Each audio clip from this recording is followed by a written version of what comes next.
నమస్కారం ఘంటారావానికి స్వాగతం ముందుగా ప్రధాన అంశాలు ధరణిలోని సమస్యలను ఒక్కొక్కటి పరిష్కరించేందుకు కృషి విధి విధానాలపై అధ్యయనం చేయాల్సి ఉందన్న కమిటీ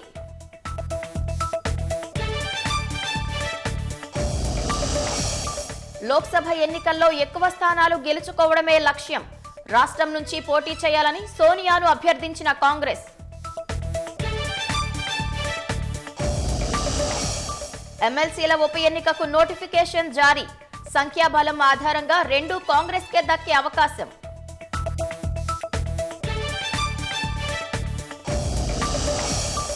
ప్రచారంపై దృష్టి సారిస్తే ఎన్నికల్లో గెలిచేవాళ్లం అమలు సాధ్యం కాని హామీలతోనే కాంగ్రెస్ నెగ్గిందని కేటీఆర్ వ్యాఖ్య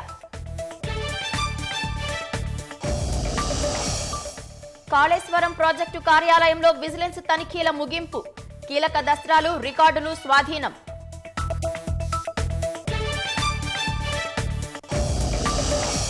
జమిలీ ఎన్నికల నిర్వహణపై మమతా బెనర్జీ అభ్యంతరం రాజ్యాంగానికి వ్యతిరేకమన్న బంగాల్ ముఖ్యమంత్రి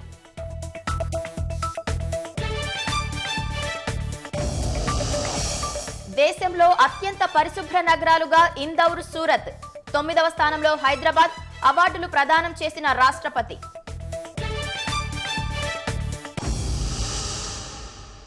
రాబోయే లోక్సభ ఎన్నికల్లో రాష్ట్రంలో అత్యధిక స్థానాలు గెలిచేందుకు ప్రత్యేక కార్యాచరణతో ముందుకు వెళ్తామని ఉప ముఖ్యమంత్రి భట్టి విక్రమార్క తెలిపారు సార్వత్రిక ఎన్నికల సన్నద్ధతపై ఢిల్లీలో ఏఐసీసీ అధ్యక్షుడు మల్లికార్జున ఖర్గే కాంగ్రెస్ అగ్రనేత రాహుల్ గాంధీ పార్లమెంటు స్థానాల సమన్వయకర్తలతో నిర్వహించిన సమావేశంలో భట్టి ఉత్తమ్ కుమార్ రెడ్డి పొన్నం ప్రభాకర్ సహా ఇతర నేతలు పాల్గొన్నారు లోక్సభ ఎన్నికల్లో అనుసరించాల్సిన వ్యూహాలపై ఖర్గే రాహుల్ దిశానిర్దేశం చేశారని సమావేశం తర్వాత భట్టి విక్రమార్క తెలిపారు దేశ ప్రజలు కాంగ్రెస్ గెలవాలని భావిస్తున్నారని అన్నారు రాష్ట్రం నుంచి పోటీ చేయాలని సోనియా గాంధీని సమావేశంలో కోరామని భట్టి వివరించారు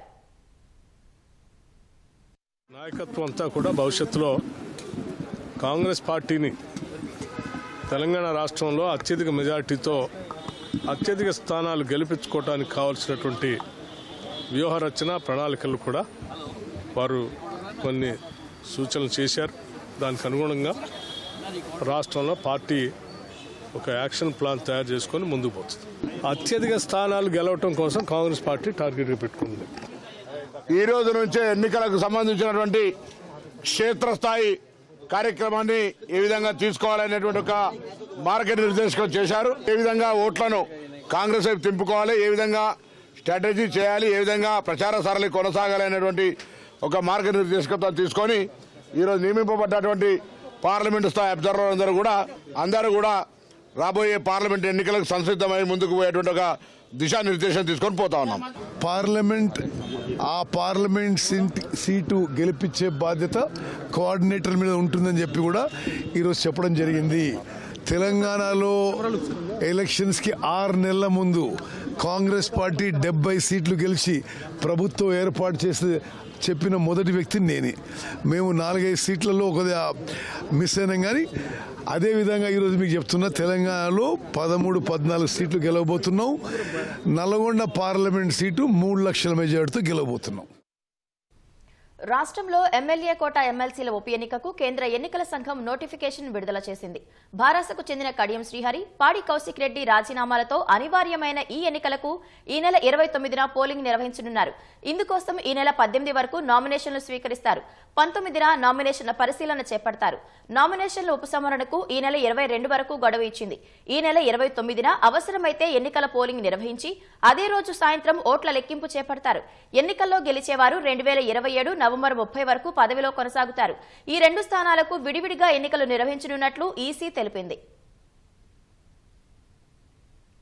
ధరణి పోర్టల్లో సమస్యలను ఒక్కొక్కటిగా పరిష్కరించేందుకు కృషి చేస్తామని కమిటీ సభ్యుడు కోదండరెడ్డి స్పష్టం చేశారు కమిటీ నిర్దిష్ట వ్యవధిలో పనిచేసేందుకు వీలుగా సీసీఎల్ఏ కేంద్రంగా కార్యాలయం ఉంటుందన్నారు సచివాలయంలో ధరణి కమిటీ సమావేశం సీసీఎల్ఏ నవీన్ మిత్తల్ అధ్యక్షతన జరిగింది విధి విధానాలు అధ్యయనం చేయాల్సిన అంశాలపై ధరణి కమిటీ సభ్యులు సమాలోచనలు చేశారు కమిటీ సభ్యులు Kodanda Reddy Sunil CMRO project director Lachireddy హాజరయ్యారు అనేక గ్రామాలలో తిరిగి చూసినప్పుడు ఎంతో మంది రైతులు తమ భూమి హక్కు పోగొట్టుకున్నాము అని గత్యంతరం లేక ప్రాణాలు కూడా పొడగొట్టుకున్నారు. వీటన్నిటిని దృష్టిలో పెట్టుకుని ఈ రోజు ఒక కమిటీ ద్వారా కొంత మేరకు చర్చ జరుపుకొని ఈ కమిటీకి సంబంధించిన ఆఫీసు గాని సిబ్బంది గాని సులువుగా ఆ కమిటీని కలవడానికని CCLAలో ఆఫీసు ఏర్పాటు చేయాలని సిబ్బందిని ఏర్పాటు చేయాలని చెప్పి తొలి నిర్ణయం తీసుకోవడం జరిగింది. గత ప్రభుత్వం అనేక సందర్భాల్లో మాట్లాడింది ఎవ్వరు లేనంత పని మేమే చేసినామని. అది వాస్తవం కాదు.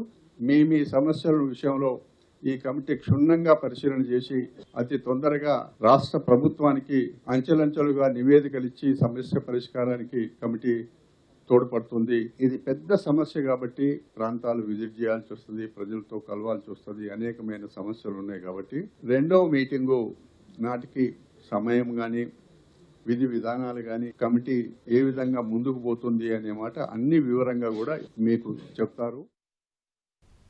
రహదారి భద్రతకు సాంకేతిక పరిజ్ఞానం వినియోగంపై గూగుల్ ప్రతినిధులతో ముఖ్యమంత్రి రేవంత్ రెడ్డి చర్చించారు. Google vice president Chandrashekar CM Revanth రెడ్డిని మర్యాదపూర్వకంగా కలిశారు. Google maps, Google earth platform ఉపయోగించే అంశంపై సీఎం చర్చించారు. రాష్ట్రంలో గూగుల్ పెట్టుబడులపై సీఎం రేవంత్ రెడ్డితో చర్చించిన చంద్రశేఖర్ ప్రభుత్వంతో కలిసి పనిచేయడానికి సంసిద్ధత వ్యక్తం చేశారు. ఆర్టిఫిషియల్ ఇంటెలిజెన్స్ ప్రతి రంగాన్ని ప్రభావితం చేస్తోందని, రాష్ట్రంలో వ్యవసాయం, విద్య, ఆరోగ్యం అంశాల్లో డిజిటలీకరణ అజెండా అభివృద్ధిపై ఆసక్తి చూపారు. ప్రజల అవసరాలు తీర్చేందుకు, నాణ్యమైన సేవలను అందించేందుకు అవసరమైన విస్తృత సాంకేతికత, నైపుణ్యం ఉందని రేవంత్ రెడ్డికి చంద్రశేఖర్ వివరించారు. సీతారామ ఎత్తిపోతల ప్రాజెక్టులో భాగంగా నిర్మిస్తున్న టన్నెల్ పనులను యుద్ధ ప్రాతిపదికన పూర్తి చేయాలని వ్యవసాయ శాఖ మంత్రి తుమ్మల నాగేశ్వరరావు ఆదేశించారు. ఖమ్మం జిల్లా యాతాలకుంటలో నిర్మిస్తున్న 1.9 కిలోమీటర్ల పొడవైన టన్నెల్ పనులు పరిశీలించారు. సుమారు 1/2 కిలోమీటర్ మేర టన్నెల్ లోనికి వెళ్లి పరిశీలించిన మంత్రి తుమ్మల అధికారులకు పలు సూచనలు చేశారు. అనంతరం నీటిపారుదల శాఖ అధికారులతో సమావేశమైన ఆయన ఆధునిక పరిజ్ఞానాన్ని ఉపయోగించి యుద్ధ ప్రాతిపదికన పనులు పూర్తి చేయాలని దిశానిర్దేశం చేశారు. 10 లక్షల ఎకరాలకు సాగునీరు అందించే సీతారామ ప్రాజెక్టుకి ఇప్పటికే 7,000 కోట్లకు పైగా ఖర్చు చేసినట్లు వివరించారు. యాతాలకుంట టన్నెల్ పూర్తయితే బేతుపల్లి, లంకసాగర్ కు నీళ్లివ్వడం సహా గనుగులపల్లిలో 4వ పంప్ హౌస్ పనులు జరుగుతున్నాయని తెలిపారు. మాజీ మంత్రి ముఖేష్ గౌడ్ కుమారుడు విక్రమ్ గౌడ్ భాజపాకు రాజీనామా చేశారు. ఈ మేరకు రాజీనామా లేఖను భాజపా రాష్ట్ర అధ్యక్షుడు కిషన్ రెడ్డికి పంపారు. ప్రస్తుతం భాజపా రాష్ట్ర విభాగంలో కొత్త వారిని అంటరాని వారిగా చూస్తున్నారని రాజీనామా లేఖలో ఆవేదన వ్యక్తం చేశారు. క్రమశిక్షణకు మారుపేరని, పెద్ద నాయకులు కొట్టుకుంటుంటే చోద్యం చూస్తున్నారని పేర్కొన్నారు. ఏం ఆశించకుండా పార్టీ కోసం పనిచేసిన గుర్తింపు లేదని ఆరోపించారు.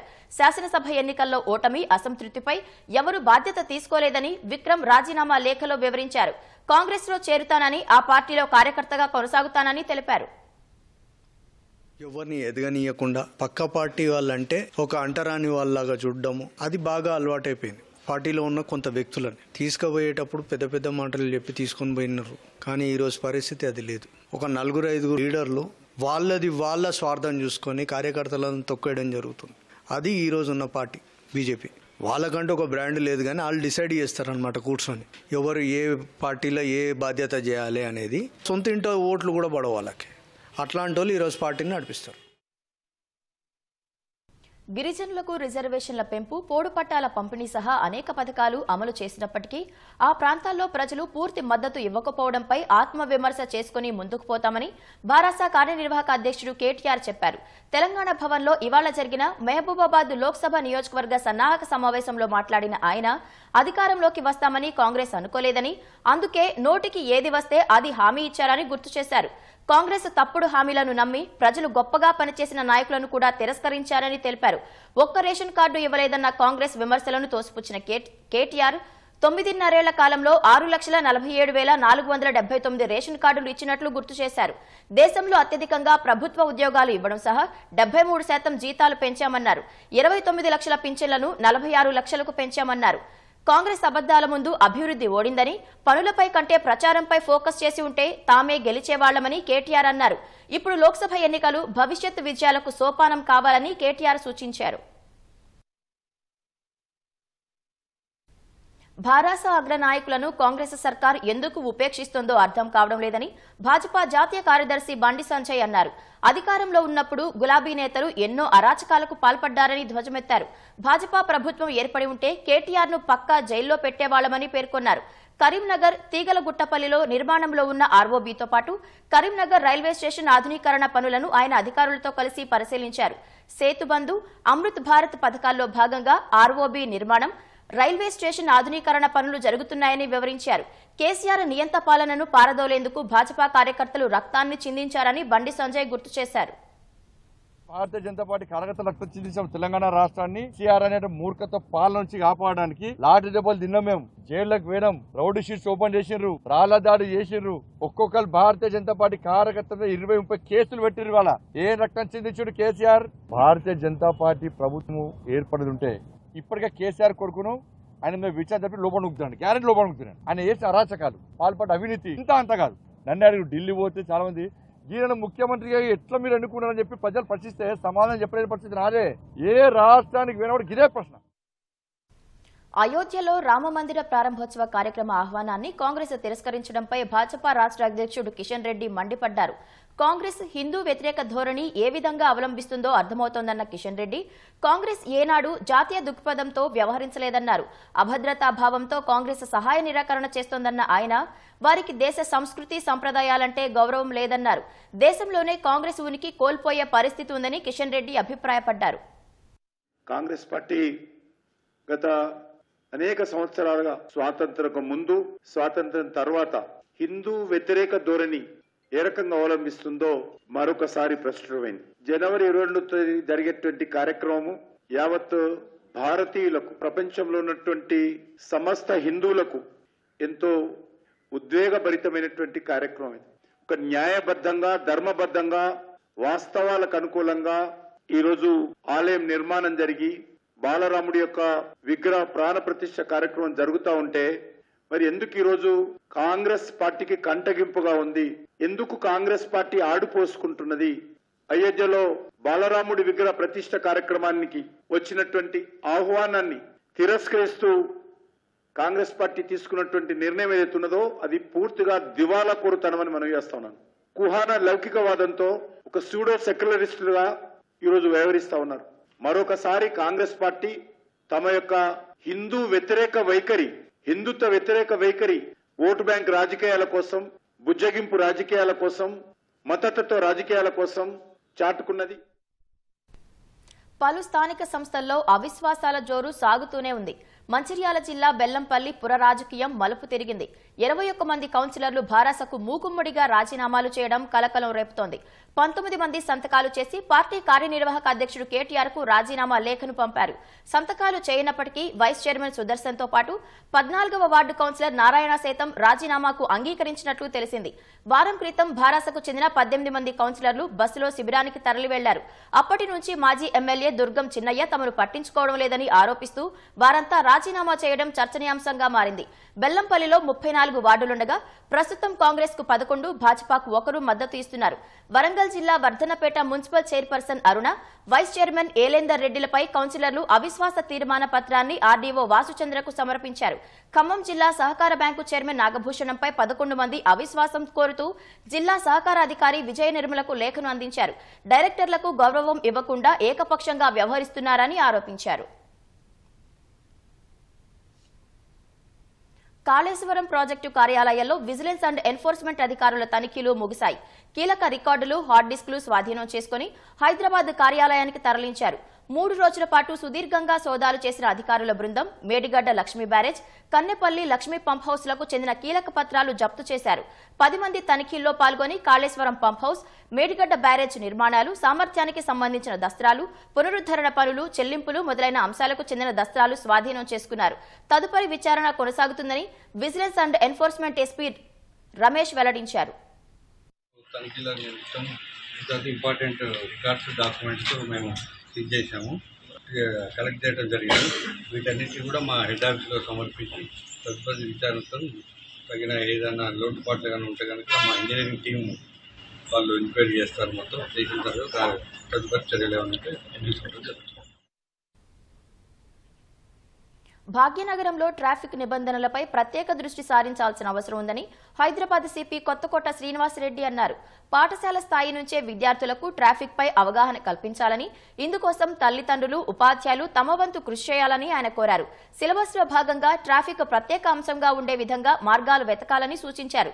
దేశంలోని ఇతర నగరాల్లో ఉన్న కార్ పూలింగ్ విధానం జంట నగరాల్లో ఉపయుక్తంగా ఉంటుందన్నారు. కొత్త ఆలోచనలతో ట్రాఫిక్ సమస్యకు పరిష్కార మార్గాలు అన్వేషించాలని సిపి సూచించారు. వాహన రాకపోకలకు ఇబ్బందులు కలిగించే ఆక్రమణలు తొలగించడానికి మిగతా ప్రభుత్వ శాఖలతో సమన్వయం చేసుకోవాలని యంత్రాంగాన్ని నిర్దేశించారు. హైదరాబాద్ బంజారాహిల్స్ లో ఫ్రీ లెఫ్ట్ సూచికలను సిపి శ్రీనివాసరెడ్డి ప్రారంభించారు. ట్రాఫిక్ వాలంటీర్లను సిపి సన్మానించారు. అనంతరం ట్రాఫిక్ అంబులెన్స్ ను ఆయన ప్రారంభించారు.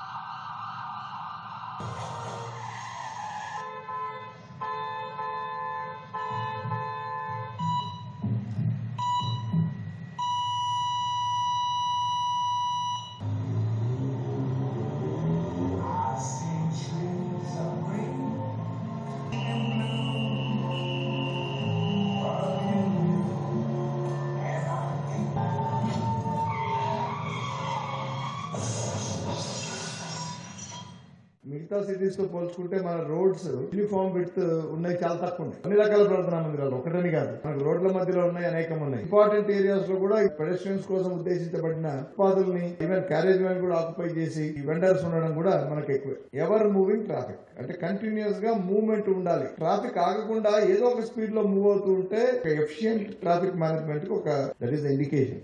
ట్రాఫిక్ పోలీస్ అక్కడ ఉన్న రోడ్డు మీద ఏం చేస్తారు, సమస్యకు కారకులు ఎవరు ఎట్లా వచ్చింది అని చూడరు, బట్ మీరేం చేస్తున్నారని మన మీదకి వస్తుంది. కార్ పూలింగ్ అనేది మన సిటీలో I think the least. Public transport బాగున్న చోట కార్ పూలింగ్ అవసరం ఉండదు, బట్ మనకు public transport system is still inadequate. కాబట్టి కార్ పూలింగ్ అనేది మనం డ్రైవ్ చేయగలిగి యాప్స్ డెవలప్ చేసి కనెక్ట్ చేస్తే technology is there. Parliament budget సమావేశాలు ఈ నెల 31న ప్రారంభమై వచ్చే నెల 9వ తేదీ వరకు జరిగే అవకాశం ఉన్నట్లు తెలుస్తోంది. 2024-25 సంవత్సరానికి సంబంధించి ఫిబ్రవరి 1వ తేదీన కేంద్ర ఆర్థిక శాఖ మంత్రి Nirmala Sitharaman vote on account budget ప్రవేశపెట్టనున్నట్లు సమాచారం. సార్వత్రిక ఎన్నికల ముందు సమర్పించే పద్దు కావడంతో ఆకర్షణీయమైన కొత్త పథకాలు, కీలక నిర్ణయాలు లేకపోయే అవకాశం ఎక్కువగా ఉంటుంది. ఎగుమతుల పెంపు, వ్యూహాత్మక, అభివృద్ధి చెందుతున్న రంగాలకు పెట్టుబడుల ఆకర్షణలో సాధించిన పురోగతిని బలోపేతం చేయడం, కరెంటు ఖాతా లోటు తగ్గింపు, ఆర్థిక ఏకీకరణ ప్రయత్నాలను కొనసాగిస్తూ బలమైన ఆర్థిక వృద్ధికి ఖచ్చితమైన మార్గాలు వంటి లక్ష్యాలతో ఓట్ ఆన్ అకౌంట్ బడ్జెట్ ఉండే అవకాశం ఉంది.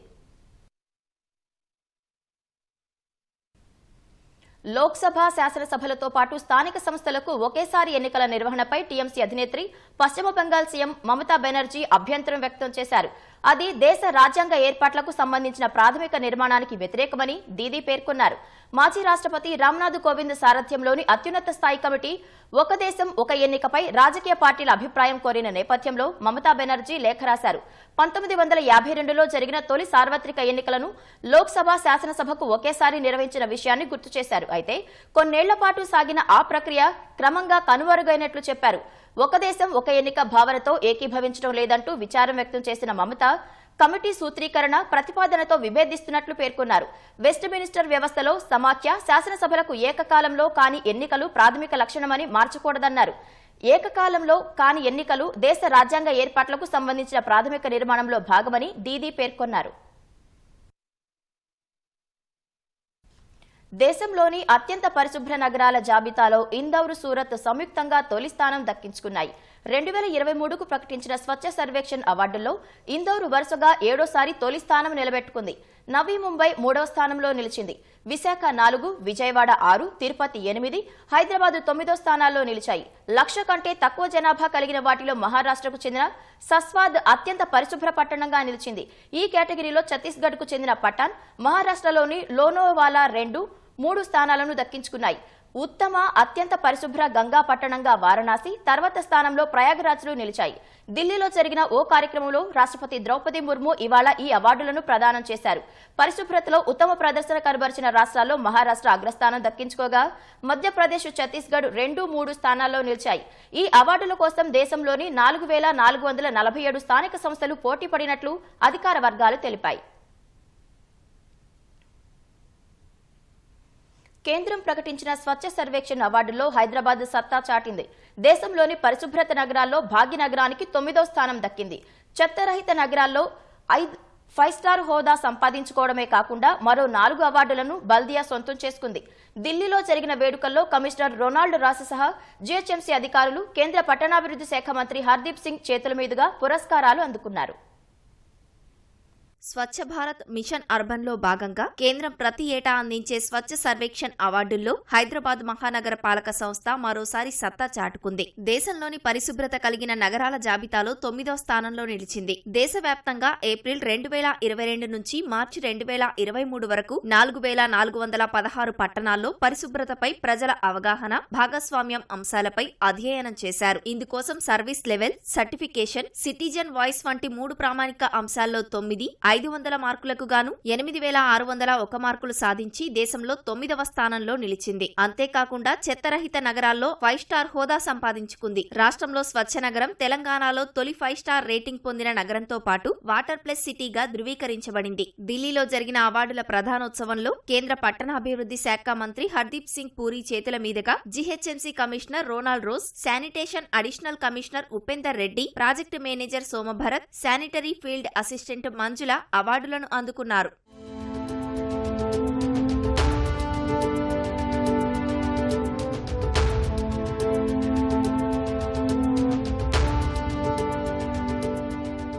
స్వచ్ఛ సర్వేక్షణ్ అవార్డులో 2015 నుంచి 2023 వరకు ర్యాంకును మెరుగుపరుచుకుంటూ వచ్చిన జీహెచ్ఎంసీ 2020లో 23, 2021లో 13, 2022లో 10వ స్థానాన్ని దక్కించుకుంది. 2023 నాటికి 9వ స్థానానికి చేరుకోవడంపై GHMC commissioner Ronald Ross, mayor Vijayalakshmi, deputy mayor Srilatha ఆనందం వ్యక్తం చేశారు. ఆ ఘనత దక్కేందుకు కృషి చేసిన సిబ్బంది, ప్రజలకు ధన్యవాదాలు తెలిపారు.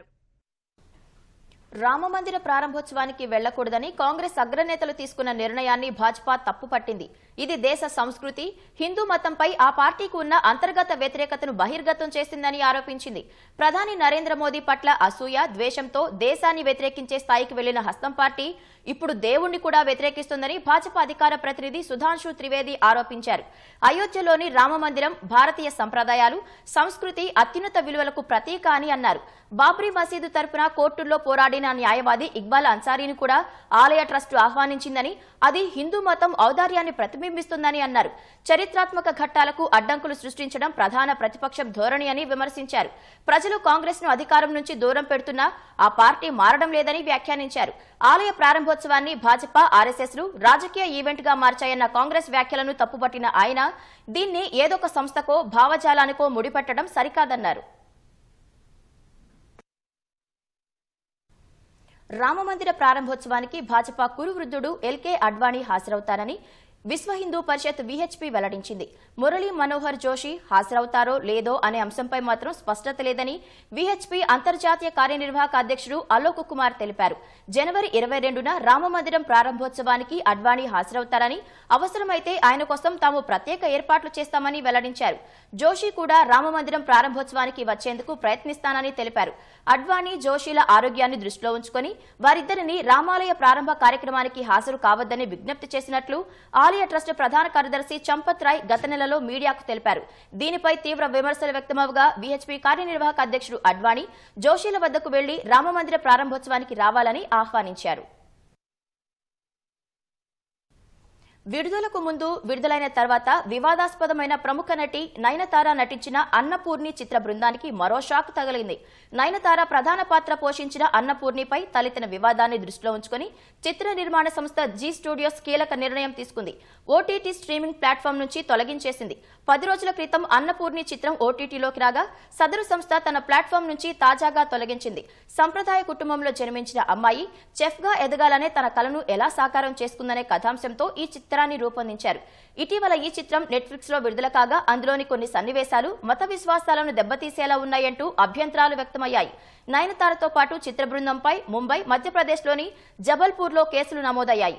వివాదంపై సినిమా నిర్మాతలైన జీ స్టూడియోస్, ప్రజలు, విశ్వ హిందూ పరిషత్కు క్షమాపణలు చెబుతూ అన్నపూర్ణి సినిమాను నెట్ఫ్లిక్స్ నుంచి తొలగించేసింది.